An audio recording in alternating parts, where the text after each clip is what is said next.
Pakistan super লিগের স্বপ্নের মতো শুরু বাংলাদেশের তরুণ স্পিনার রিশাদ হোসেনের। এক ম্যাচে নয়, টানা 2 ম্যাচে বাজিমাত করলেন এই তরুণ প্রতিভা। প্রথম ম্যাচে বেঞ্চে বসে সময় কাটালেও সুযোগ পেয়েই যেন বাজিমাত করে দিলেন রিশাদ। কোয়েটা গ্ল্যাডিয়ার্সের বিপক্ষে অভিষেকেই নিলেন 3 উইকেট, আর পরের ম্যাচে করলেন নিজেকে ছাড়িয়ে যাওয়ার কাজটা, আবারও 3 উইকেট। করাচি কিংসের বিপক্ষে 26 রান খরচায় তুলে নিলেন মূল্যবান 3টি উইকেট, আর সবকটাই নিজের প্রথম 2 ওভারেই। এটাই এখন পর্যন্ত তার ক্যারিয়ারের সেরা বোলিং পারফরমেন্স পিএসএলে।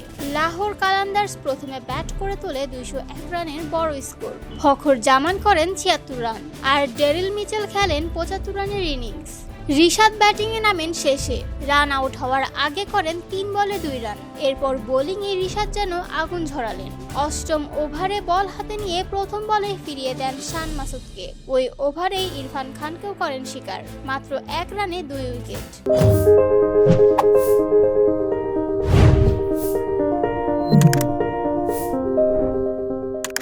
দশম ওভারে আবারও বল হাতে নিয়ে ফেরান আব্বাস আফ্রিদিকে, এইবার মাত্র 3 রান খরচায়। শেষ 2 ওভারে কিছুটা খরচে হলেও 4 ওভারে 26 রানে 3 উইকেট।